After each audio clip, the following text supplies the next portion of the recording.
Good? Great. So I'm just going to read off the list, and then if each person can kind of mention the person coming after them, so we don't need an official MC. So we'll start with Coach Tony Rocha, then I'll go, then State Senator Liz Miranda, State Representative Russell Holmes, State Rep, is Chris Rowe here? Okay.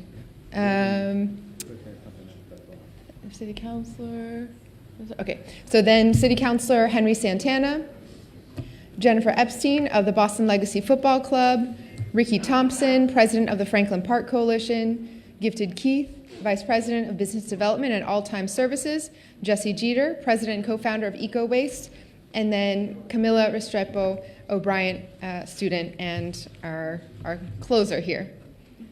Where's Coach? Wait, where's Coach? I just fixed the list for you. Okay, thanks.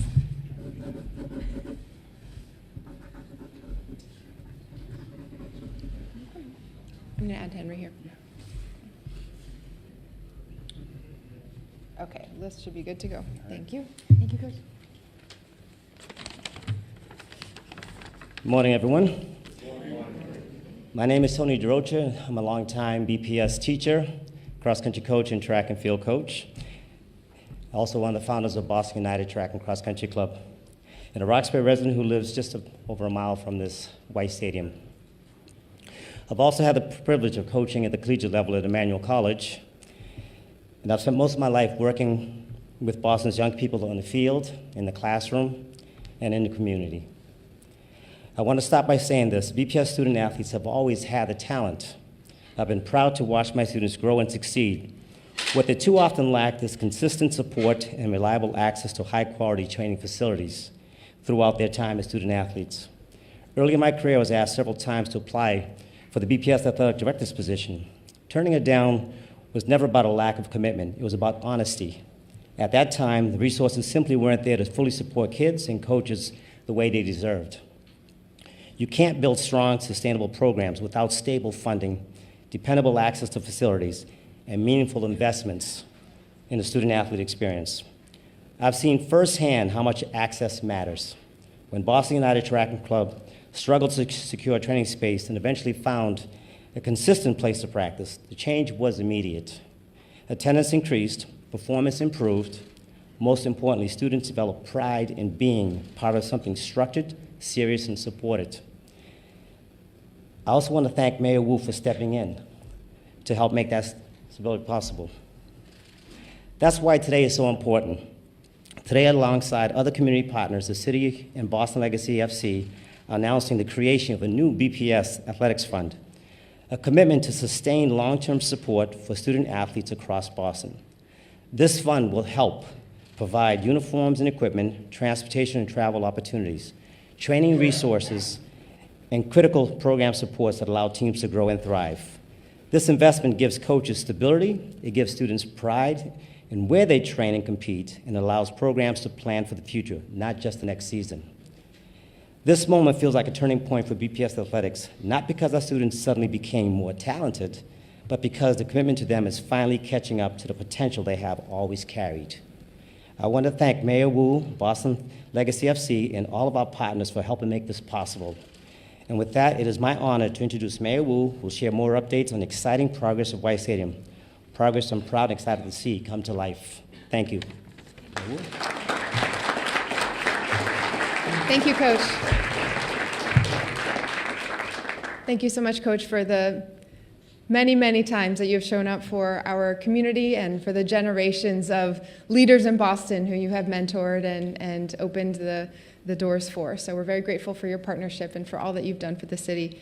And thank you to everyone for being with us here today, for making the time to come.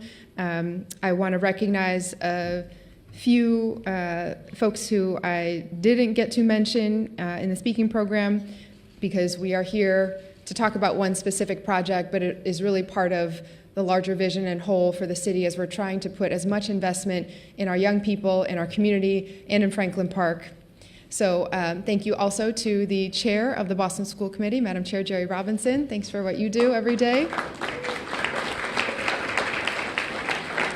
We're also really grateful to be with our Franklin Park Executive Director. The first time in a long time we've had a crew and a team and leadership specifically dedicated to this park. Luis Perez de Maurici, thanks for what you're doing. Our Deputy Superintendent of Boston Public Schools, Sam DePina.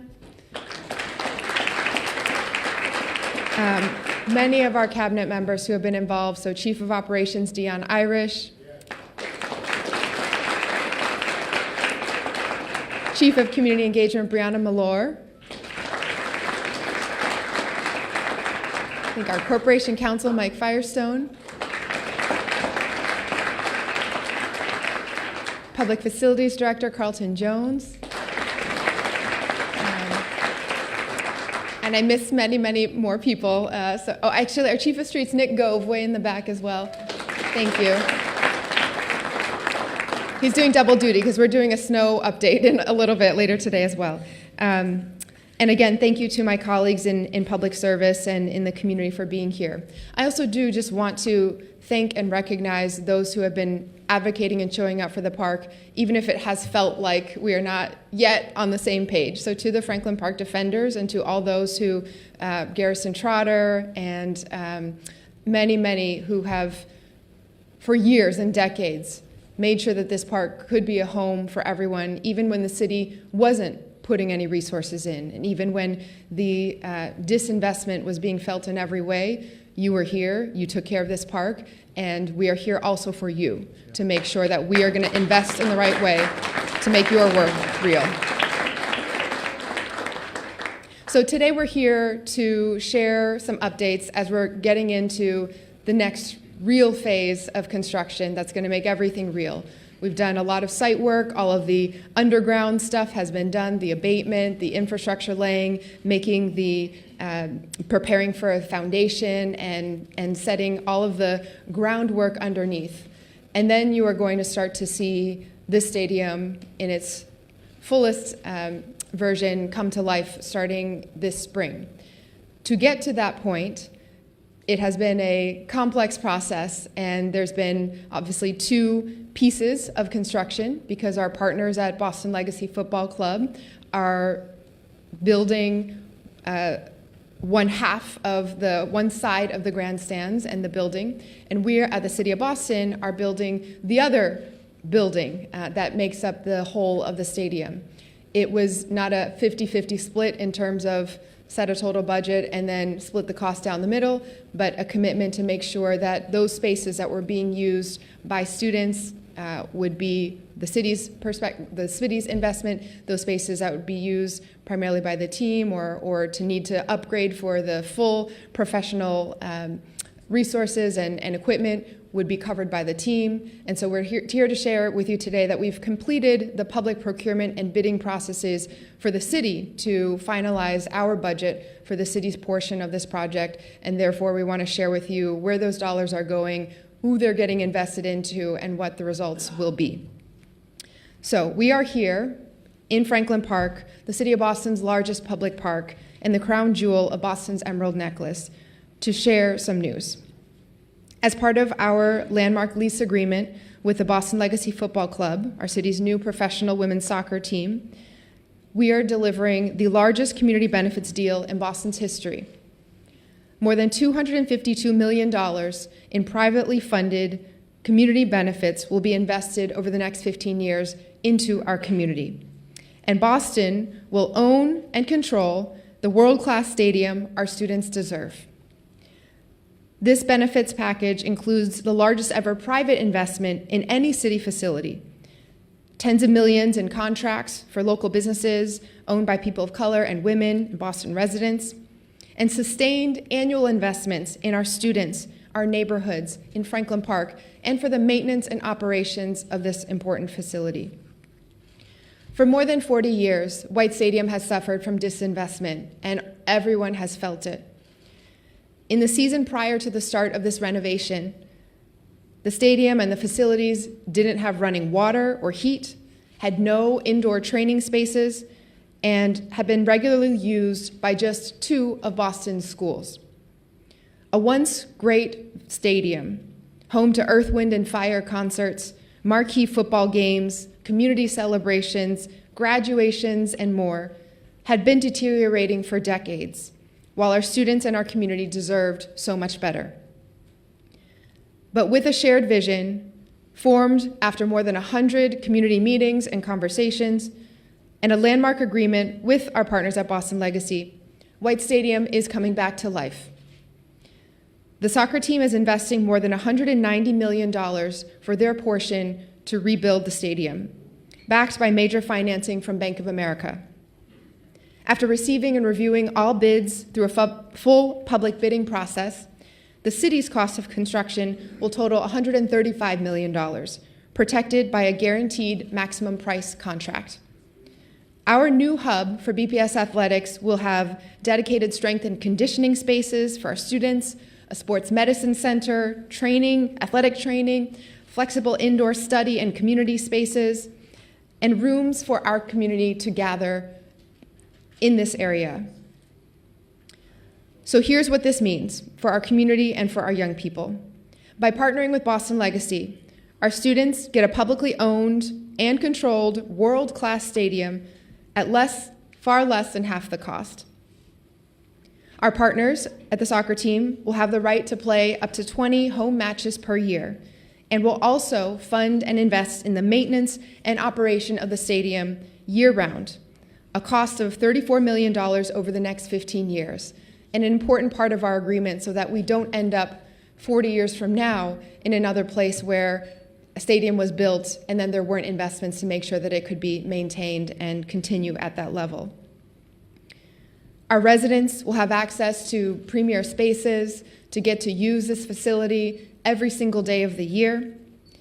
We'll have new bathrooms that are open to the public, access to water fountains, access to a lot of the amenities for events, including large-scale community festivals and all of those beloved traditions that we have seen in Franklin Park for many, many years.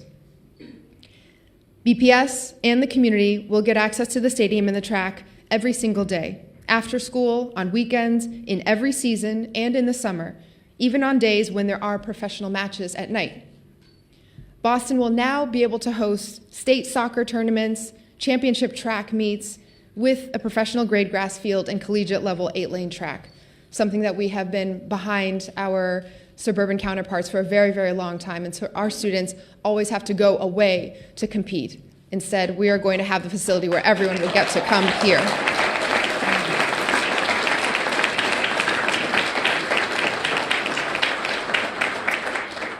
But the stadium itself is only where the benefits begin. Under the terms of our deal, Boston Legacy will contribute more than $9.3 million over the next 15 years for grants to support neighborhood needs and organizations, which will be supplemented with additional private fundraising. The team will contribute $3.75 million toward Franklin Park capital projects and enhancing the tree canopy, including $1 per ticket sold, negotiated by President Thompson and the amazing leaders of the Franklin Park Coalition, and guided by them as well. Boston Legacy will invest more than $15.4 million in rent and revenue sharing over the next 15 years to invest in Franklin Park, facilities, other neighborhood properties, and, as you heard already from Coach, create a new athletics fund to support students across BPS. This fund will help teams and coaches with new uniforms, special equipment, extra funds for travel and transportation, special training, and other essential resources for student athletes across Boston.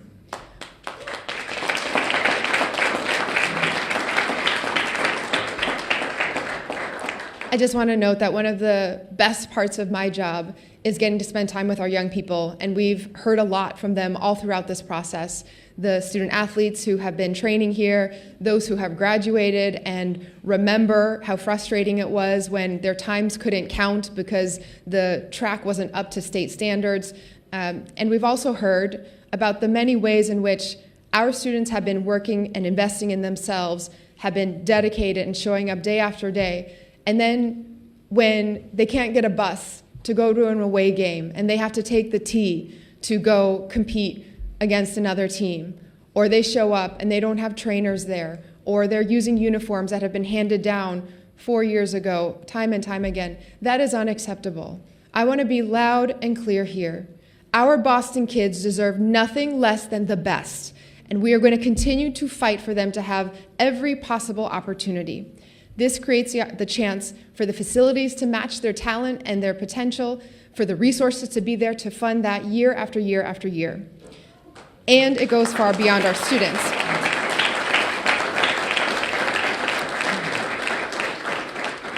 This project is also a major economic investment in the heart of our city.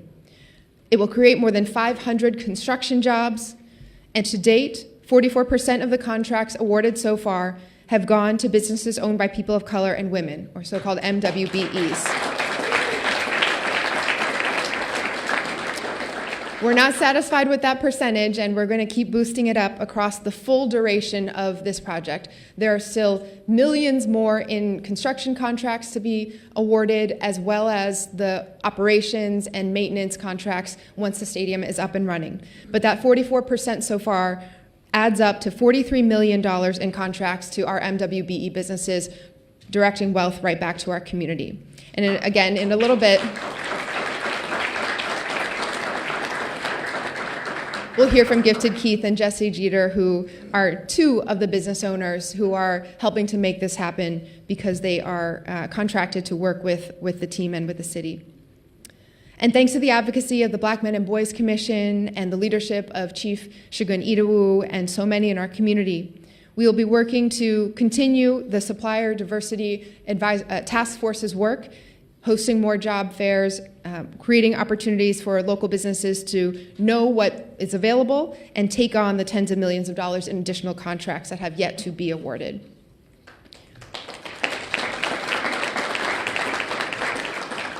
So thank you to all of our partners and everyone who has been involved on this project. Many of those who have been guiding this are BPS graduates themselves. Chief Dion Irish will not let go which high school team is the best, and he's here to represent all of them, but we know where his heart is as an alum.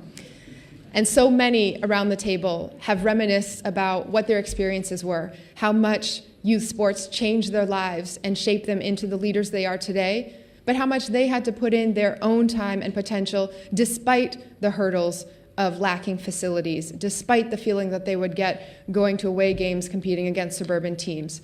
We are going to have the best student athletics facility in the country here in Boston, and that is going to be something that will transform our city for generations.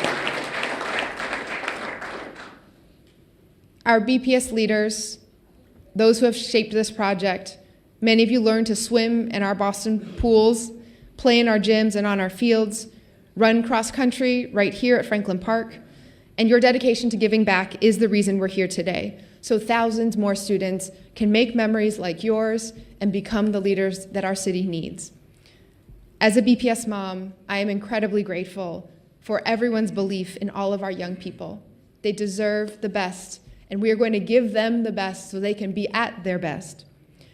Together, informed by a year and a half of community meetings, public process that shaped every bit of this project, we're making good on a promise that has been stalled for 4 decades. We're making White Stadium fit the aspirations of our students. That is nothing less than they deserve. Okay, otra vez en español, because I want to make sure as many of our residents can get this news as possible. And then I'm going to pass it on to State Rep Holmes. Buenos días y gracias. Hoy estamos aquí en Franklin Park para compartir noticias muy positivas para nuestra comunidad. Como parte de nuestro acuerdo histórico de arrendamiento con Boston Legacy Football Club, el nuevo equipo profesional de fútbol femenino de nuestra ciudad, hemos alcanzado el paquete de beneficios comunitarios más grande en la historia de Boston y al mismo tiempo vamos a entregar un estadio de primer nivel para nuestros estudiantes. Durante los próximos 15 años, estaremos aportando más de $252 millones en beneficios comunitarios financiados de manera privada y al mismo tiempo haciendo realidad un estadio de primer nivel al servicio de nuestros estudiantes.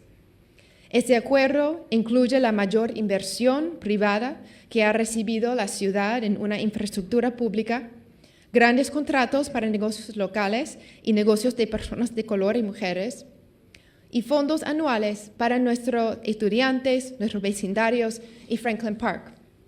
Gracias a nuestros socios y aliados, Boston Legacy, reviviremos al Estadio Blanco. El equipo está invirtiendo más de 190 millones de dólares para reconstruir el estadio. Esta inversión está respaldada por financiamiento privado y compromisos de arrendamiento por décadas. Tras llevar a cabo un proceso completo de licitación pública y revisar todas las propuestas del mercado actual, la inversión de la ciudad en la construcción será de 135 millones de dólares, protegida por un contrato con un precio máximo garantizado. Esta inversión permitirá construir espacios dedicados al entrenamiento de fuerza y de acondicionamiento físico, un centro de medicina deportiva y áreas interiores flexibles para estudio y uso comunitario. Atletas de todas las escuelas y todos los deportes de las escuelas públicas de Boston podrán entrenar y competir en White Stadium. Por primera vez, Boston podrá ser sede de torneos de varios deportes y campeonatos de atletismo estatales, con un campo de césped natural de nivel profesional y una pista de 8 carriles de estándar universitario. Pero los beneficios van mucho más allá del estadio en sí. Boston Legacy asumirá todos los costos, más de $2 millones al año, para operar y mantener el área de Franklin Park que rodea a White Stadium. Además, pagará más de $15.4 millones en renta durante los próximos 15 años, recursos que se invitarán directamente en mejorar el parque. A través de nuestro acuerdo de beneficios comunitarios, Boston Legacy aportará más de $9.3 millones a los vecindarios alrededor de Franklin Park, apoyando a pequeños negocios, patrocinando eventos comunitarios y creando más programas para nuestros jóvenes. De ese total, $3.75 millones se destinarán a proyectos de infraestructura en Franklin Park y el fortalecimiento del dosel arbóreo del parque. Además, se estima $8 millones provenientes de los ingresos compartidos por concesiones y patrocinios permitirán crear un nuevo fondo de atletismo de las escuelas públicas de Boston. Este fondo financiará uniformes y equipamiento, gastos de transporte y viajes, entrenamientos especializados y otros recursos esenciales para estudiantes, atletas, entrenadores y equipos en toda la ciudad. Durante la construcción, el proyecto generará más de 500 trabajos y la ciudad junto con Boston Legacy han dado el 44% de todos los contratos de White Stadium, equivalentes a $43 millones a negocios de personas de color o mujeres. Guiados por más de 100 reuniones comunitarias con estudiantes, entrenadores y vecinos, estamos cumpliendo una promesa que llevaba 4 décadas postergada. Estamos haciendo que White Stadium esté a la altura de las aspiraciones de nuestros estudiantes. So thank you so much. We'll take some questions on topic at the end, but first I'm going to turn it over to State Representative Russell Holmes.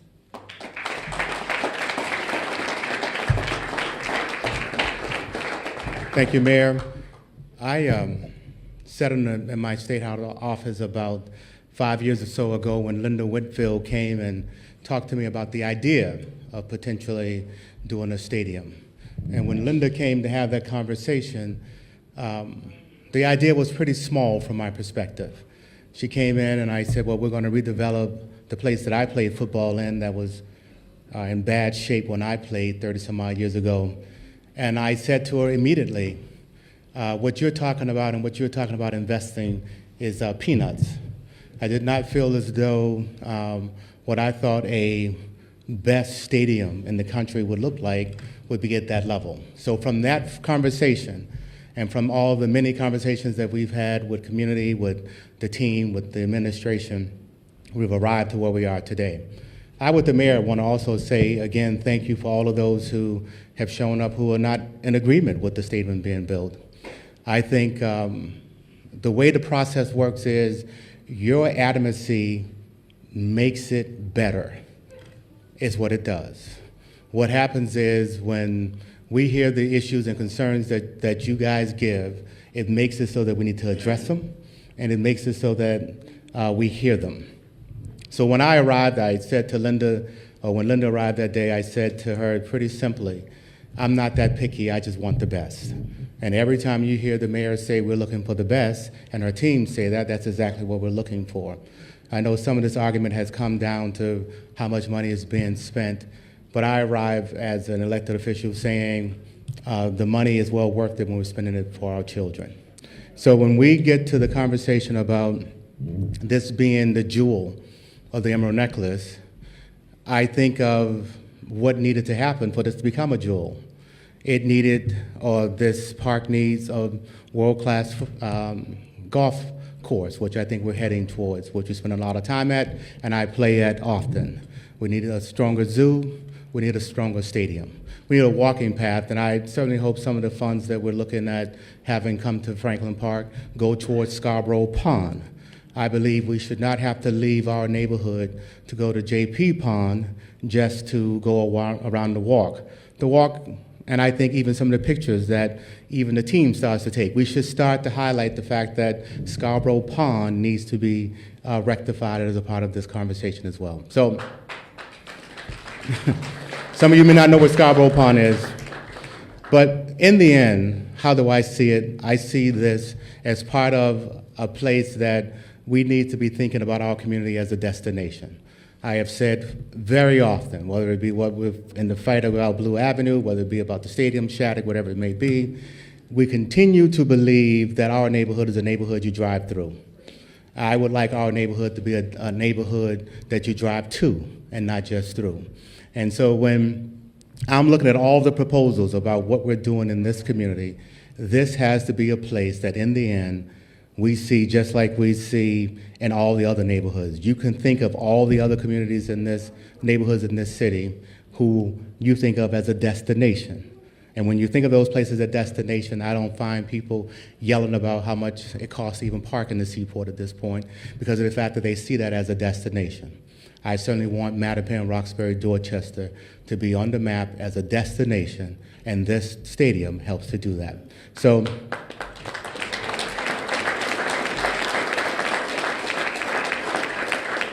everybody continue to be involved, obviously, at every single level. We're going to continue to hear all of the input and continue to address everything we can. I also said to Linda now in here, the small amount of money she was talking about at that time for what we could do at the stadium, I didn't think would have the impact on our businesses that I thought was important. And so when I was just walking in, even with Jesse now, he says, look, this contract is still hard to get. We need to make it so that we make the process easier, make it so that the folks from our community take advantage. Great to see folks like General Air and Leroy get such a substantial contract as a part of this first wave of the bid. It is for us, is what I've been fighting for, to have our community take part in this, and that's why it was great to see so many of the folks and friends and families that I know be a part of this. And that's been the fight. Let us build in our neighborhood, making sure, as David Lopes would often say, if you're going to build in our neighborhood, make sure we're taking as much of that as possible. And that's been the goal, and will continue to be the goal, and where I'll continue to push the mayor, the team, the football team, and everyone else to make sure that we're delivering on the things that we have committed to today and deliver on the promise of delivering a great field for generations to come. Next speaking will be our City Councilor, Henry Santana. Good morning.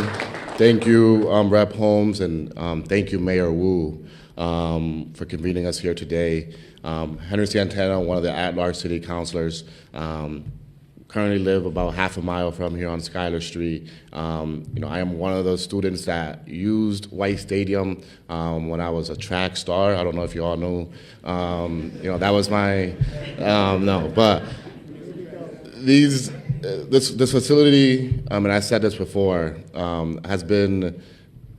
this field has not been invested in for decades. And I am very happy and proud that we have a mayor who is bold and who is taking action to invest in our children. My number one priority, as many of you know, on the Boston City Council and now as a second term, has been our youth. And we've heard it already here today. Our youth deserve the best. And that's what we are delivering here. And I know there's a lot of questions about the cost. I will never apologize about the investments we are making in our youth. They deserve it. And when you're talking about when this project is finished, the pathways that our youth will have, whether that's college, whether that's something else, will be tremendous. So I just really want all of us to really focus on that. The number of youth and student athletes, the coaches, the teachers, and all the students who will truly benefit from this. And then the community itself. And I know there's still a lot of conversations that need to be had, but I think we can get to a place where we all feel really, really good about this project, and we all feel amazing about investing in our youth. So I really just want to thank again the mayor, the soccer team for your investment in this, and I'm looking forward to seeing this get done. Next up, I will invite District 6 City Councilor Ben Weber.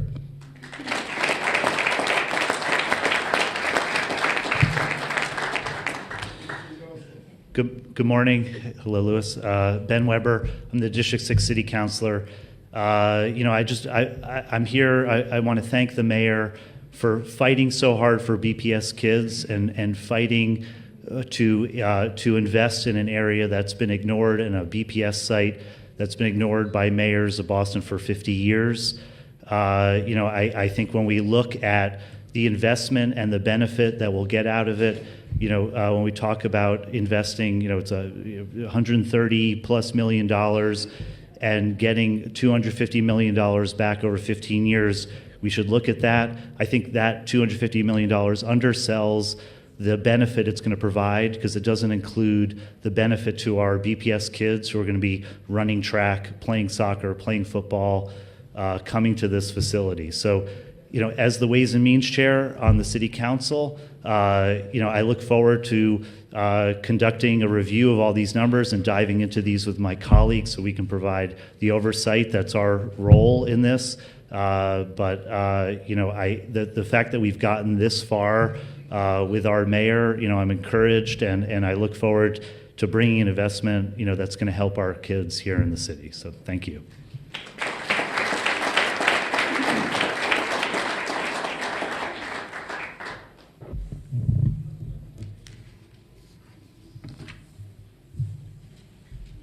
Hi. Thank you, Mayor Wu, and thank you to everyone here today, including the elected officials, the community members, city staff, labor partners, and small businesses. As many in this room know, White Stadium has been part of Boston's story for generations. It holds memories, pride, and real potential.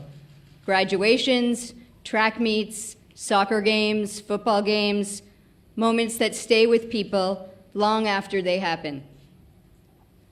And for a long time, it also reflected how hard it can be to turn good intentions into real investment. There were plans and conversations over many years, but the condition of the stadium has continued to deteriorate, and students and neighbors were left without the facilities they deserve. I felt the urgency of this work during one of our many community meetings. A young BPS student spoke up. She said, "The field at White Stadium is the most dangerous field I have ever played on." That really struck me. That was the daily reality for students who just wanted to play or practice.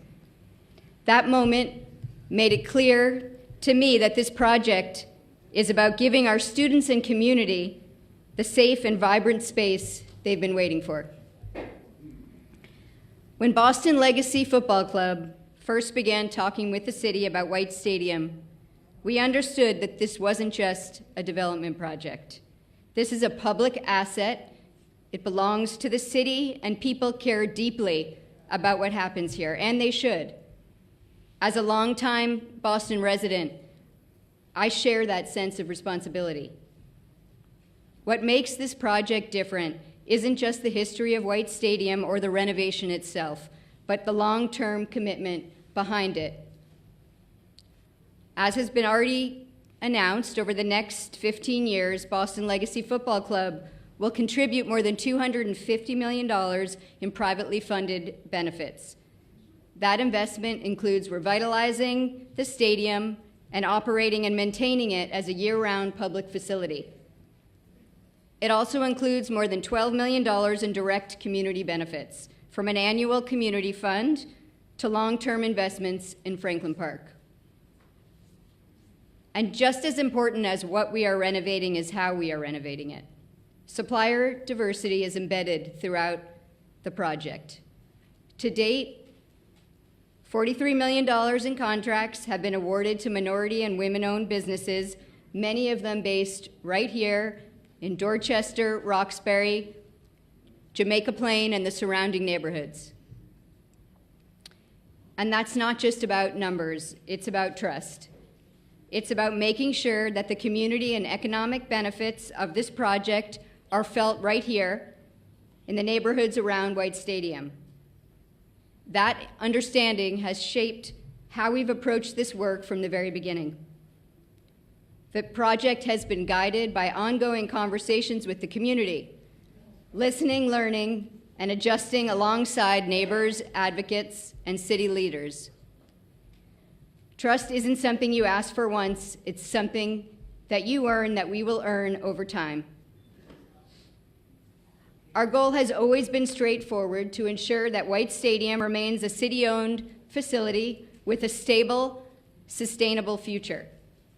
Our role is to invest private capital to restore it, operate it, and maintain it so it can be used consistently and cared for generations to come. We also recognize that true success extends well beyond today. It will be measured when neighbors see that this project delivered on its promises, when White Stadium is once again regarded as the gem of the city, and generations from now, when Boston students are still using and benefiting from this stadium, just as they always should have been. Thank you for having me, and I'm going to now turn it over to Ricky Thompson.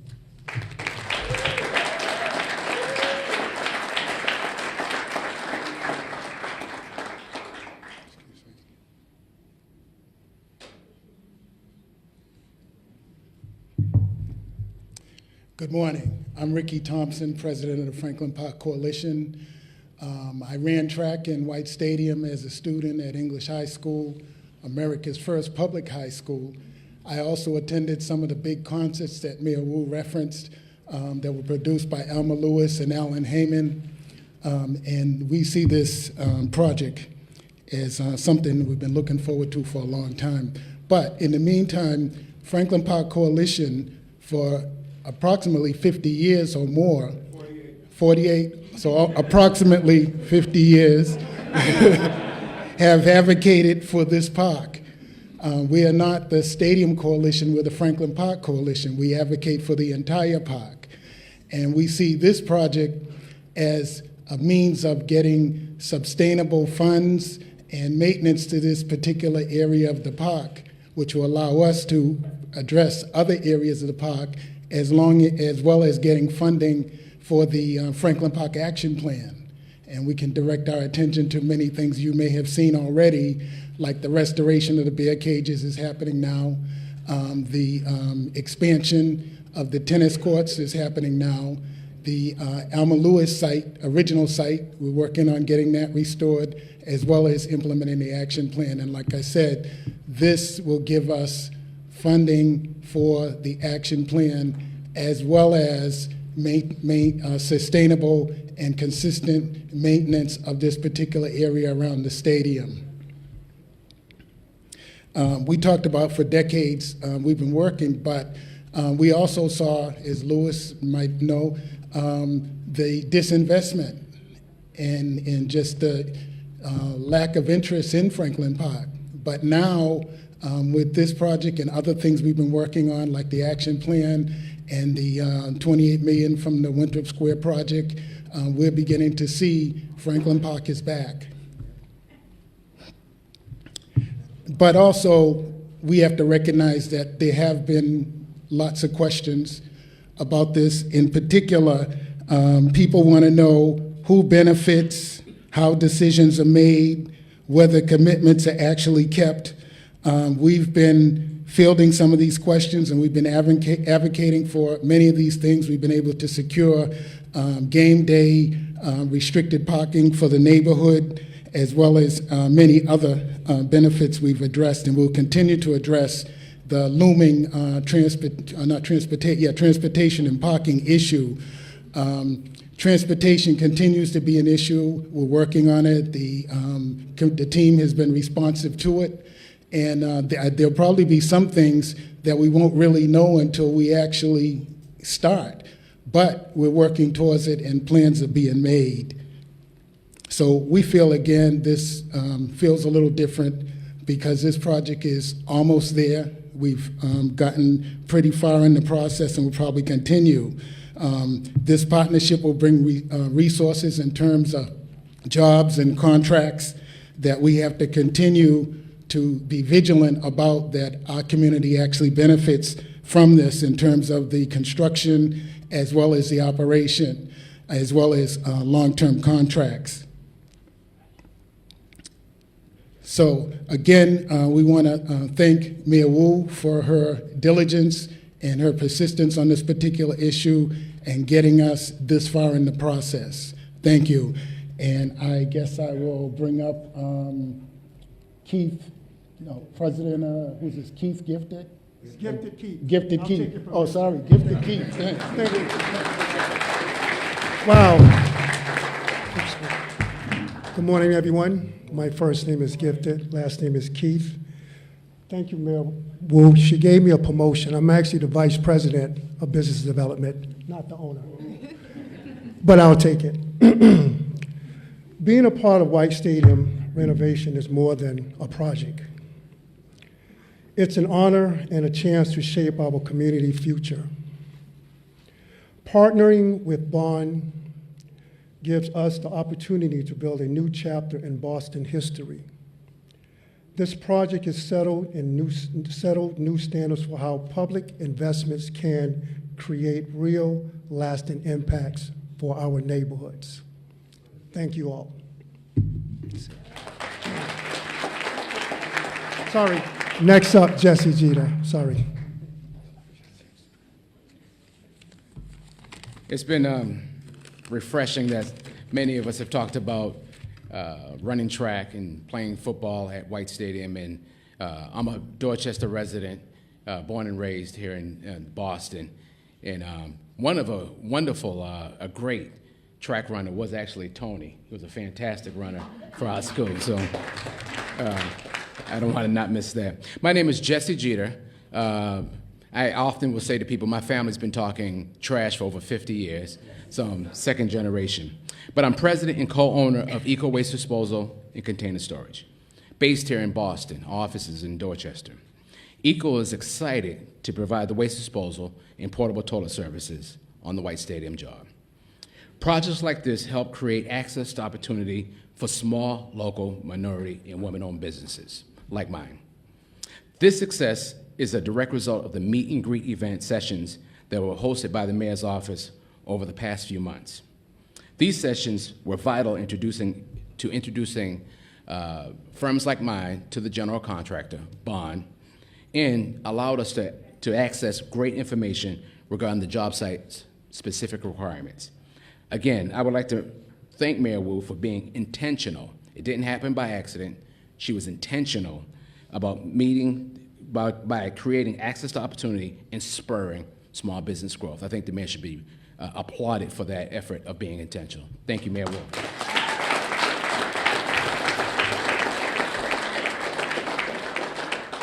Next is Camelia.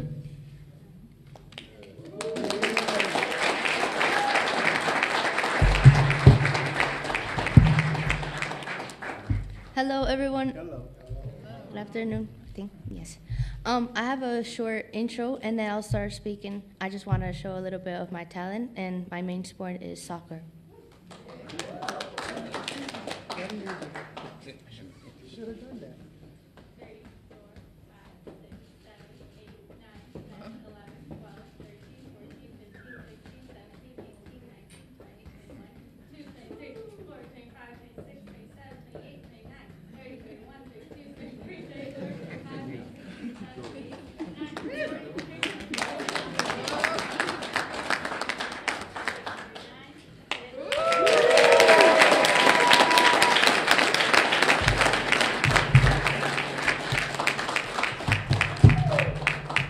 So once again, hello everyone. My name is Camila Restrepo, and I'm very proud to be on the varsity soccer player for the John D. O'Brien School of Math and Science in Roxbury.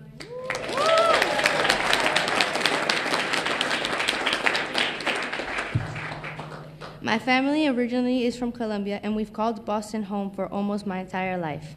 Soccer and sports in general have shaped who I am since a very young age.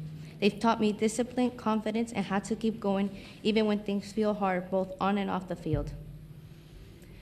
Growing up at a time where women's professional soccer and all sports in general taking a rise across the country is something I don't take for granted. Seeing that growth and seeing that kind of investment right here in the city of Boston shows students like me that our dreams are worth supporting. I've said before that one day I would like to play for Boston Legacy FC, and being here today makes that dream feel even real. Not far away, not impossible, but something I could actually work towards. So, Ms. Jennifer, please keep me in mind for a few years. Nothing will fill me more with pride than represent a team from the city of Boston I was born, and that gave me everything that I have so far. I'm excited to keep training, to run to practice after school, to compete for city championship, and hopefully bring a gold medal back to OB next year. Then this investment tells me and other student athletes that we deserve this level of resources and world-class facilities. So again, thank you, Ms. Jennifer. Thank you to Mayor Michelle Wu and all the city councils and members that made this possible.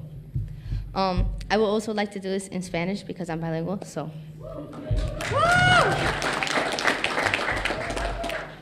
Hola a todos, mi nombre es Camila Restrepo y soy muy orgullosa de jugar fútbol para mi colegio y representar a la John D. O'Brien Escuela de Matemáticas y Ciencia en Roxbury. Mi familia es originalmente de Colombia y Boston ha sido mi hogar por casi toda mi vida.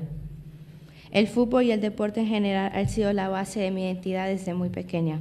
Me han enseñado disciplina, confianza y seguir luchando cuando las cosas se ponen complicadas dentro y fuera del campo. Creciendo en una época donde el fútbol femenino profesional y todos los deportes femeninos están creciendo por todo el país es algo que no doy por sentado. Viendo todo el crecimiento e inversiones en la ciudad de Boston demuestra a estudiantes atletas como yo que nuestros sueños son vistos. Lo he dicho muchas veces, pero me gustaría jugar al Boston Legacy y estar aquí hoy demuestra que ese sueño es posible, no tan lejos, pero imposible, algo que puedo seguir trabajando diariamente. So, señora Jennifer, otra vez, por favor, mantenerme en mente para el equipo en unos años. Nada me llenaría más de orgullo que poder representar al equipo de la ciudad donde nací y el equipo que vi, nací y apoyaré desde el primer día. Estoy contenta de seguir entrenando, correr a práctica después del colegio y competir en torneos de la ciudad y ojalá traer una medalla de oro para mi colegio el próximo año. Esta inversión me dice a mí y a otros estudiantes que merecemos el nivel de herramientas e edificios. Muchas gracias a Ms. Jennifer, la alcaldesa Mayor Michelle Wu y todos los miembros de la comunidad que hicieron esto posible.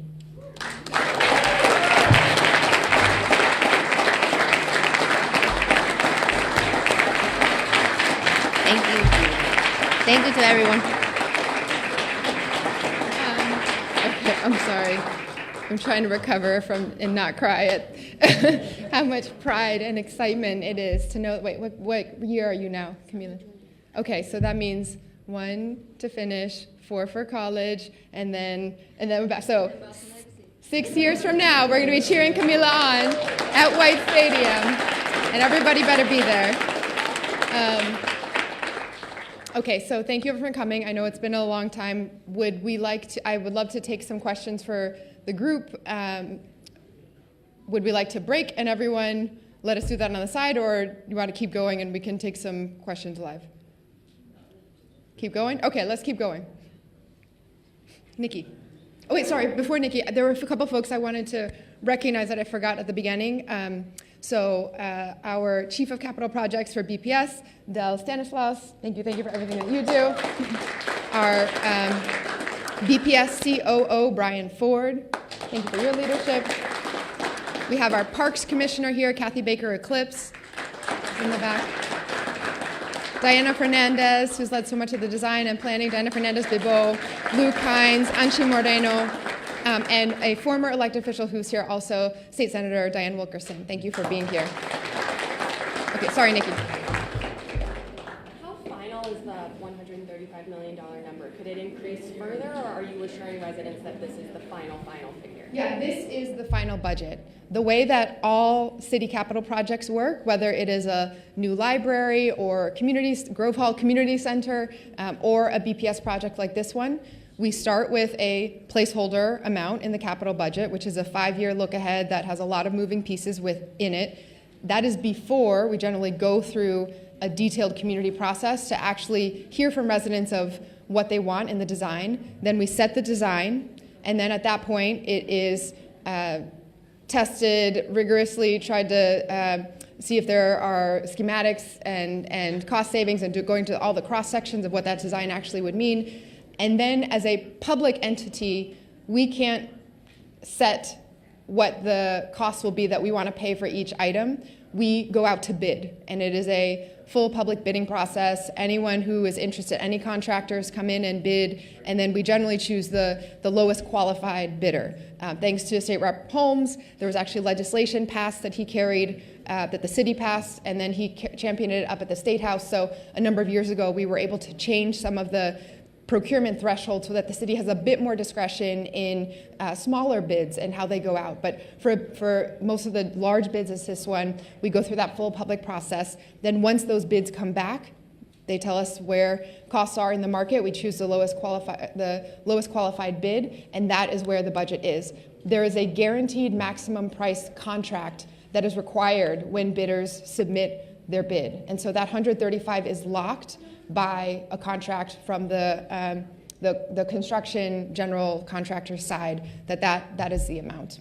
What were the primary drivers of the increase from 91 to 135? Yeah, so, there, of course, everywhere we're seeing that there have been inflationary pressures. Everywhere we're seeing that the cost of steel has gone up very significantly with federal tariffs and other policies that have been announced. Everything has gotten more expensive to build everywhere. But I would say the primary driver of why this project got more expensive is because we heard from community members that there were all of these dreams and hopes and goals, and we decided to make the project better and therefore more expensive in response to that. So one of the big adds, for example, between the 91 estimate, which again was very preliminary before bids, and now is recognizing that we really want to max out what the full professional grade grass field will be able to sustain. When you go with grass over turf, generally you have to rest the field a little bit more. I've learned far too much about this. I think the team knows. And you make a trade-off, because turf, you could use it a lot, but it's plastic. It gets little bits and pieces that need to be vacuumed up after it. It gets really lumpy pretty quickly. You have to replace it anyway, and it's just not as healthy in general. So as a city, we're trying wherever possible to go with grass. It is more expensive to maintain, and in this case, although the team will maintain it, by putting in a sub-air system and making that choice to make a significant investment there, we will dramatically expand the number of days that that grass field will be able to be played all throughout the year. So that's for football games, soccer games, lacrosse, anyone else who's going to use it. So there were design changes like that as well. We went from our very first estimate being just a box structure that was going to hold, the locker rooms and strength and conditioning spaces and study rooms. And then we heard from community, we cannot have something that is ugly or blocks the views from the overlook and the Amalus Playhouse, and we can't have something that doesn't fit the character and design of this historic park. And so all of that was changed from one large kind of boxy building to two slimmer buildings that have more spaces built in, tucked in the side, separate spaces, more expense in that way too. And then as we heard more community feedback around wanting the community room to include a kitchen so that there could be events on site and community members could come in and use that kitchen. They wanted more spaces for the coaches to be able to actually have individual space for teams and storage for all the equipment so that people aren't having to carry things all around. So every little bit adds to the cost. But in this case, that $135 million that the city is investing into public infrastructure that will last for decades for our students and community is unlocking, that is 40% of the total stadium cost. So we're getting a world-class, best-in-class stadium for 40% of the construction cost, plus that total $252 million benefits package for years afterwards. Yeah. What happens if the project doesn't come to fruition, if the legacy football field is power costs too much, or if Franklin Park Defenders prevails in their lawsuit? What's the city's commitment to the White Stadium then? Yeah, so that's actually built into the lease. We know things are going to go so that Camila will be on the field, and that is not something we're expecting or certainly thinking is likely, but we plan for every single unlikely circumstance to protect our investments and to protect the taxpayers. And so built into a lease, there is an agreement, locked in legal language, that should the team walk away for any reason or something happen so that that lease partnership is no longer there, they have two choices. Either they complete their portion of construction for their part of the stadium so that we will have a stadium, or there's an amount held in escrow and they owe the city a certain, I think it's $45 million, et cetera, so that the city would then have funds to complete the stadium to the standards that we would want for a student-only stadium. In any of those scenarios, even when if they were to not be part of the arrangement anymore, it is outright owned by the city of Boston, and if they weren't part of it, then it truly would be 100% of the time instead of 90+% of the time that our BPS students would have the stadium. Yes. Well, my name is spokesman to the president of the school meeting. I have a question that may not directly contingent on the project. First of all, I appreciate the fact that you have allocated substantial finance to handle the contractors. And I also know that you have taken a pretty strong stand against ICE agents, ICE field. As you know, many of our contractors hire a lot of labor, especially in Hispanic as well as the Asian community. Even the fact that the ICE operation is everywhere and frankly maybe Boston anyway. What are the kind of reflections? What are the kind of Yes, for this particular project and in general, yeah, for our workforce. Workers yeah. from these contractors who are working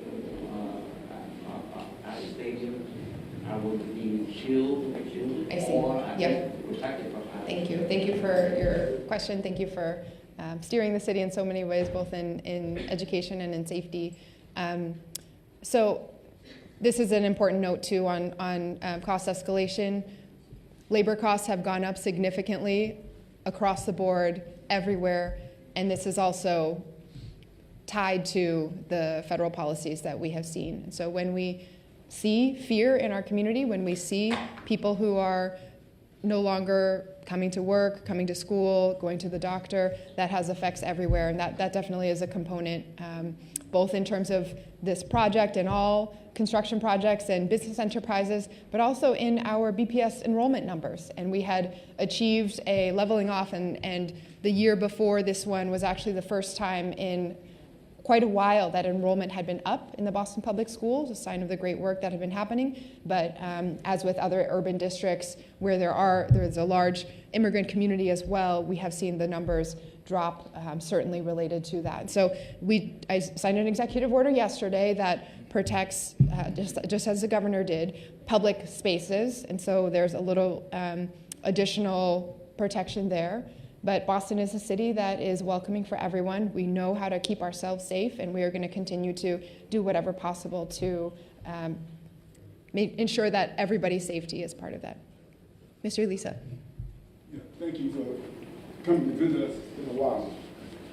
3 questions. First question is to the coach. If we're committed to our children in athletics, why are we fighting if we use the Reggie Lewis Center, which they can't use after 4 o'clock? Our track teams cannot go use Reggie Lewis Center. You heard the same thing. Reggie Lewis Center, they're not able to go. Our track students can't use the Reggie Lewis Center, which is in our community. The second question is that we're trying to figure the benefit to the community, because I know there's a benefit for the soccer league and 135 million, but that benefit is taken from the fact that Madison Park, which is going to do far more for the future and growth of children in the city, has been put on the back shelf for 4 to 5 years while we're now looking for money. But we took $100 million and made it available for the soccer league. So how does that, in a sense, help our children? Finally, a very simple question. Why are we willing to spend $190 million, okay, or $335 million for children, but we won't put up a $5 sign on the 2 hazardous waste sites you created at your snow farms so our children will not get contaminated? Okay, so I'm going to try to get to the pieces. In terms of signage for snow farms, let's talk more. I'd be curious what you are thinking, and signage is always easy and doable. I was just myself at the snow farm at Franklin Park. It is big piles, but I was right there, and it was... Don't call it farm, because children go petting farms. That's a hazardous waste site. Okay, well, I was just there myself. It did not look or smell contaminated, but I understand, certainly you don't want kids eating that snow or anything like that. Let's talk more on that front.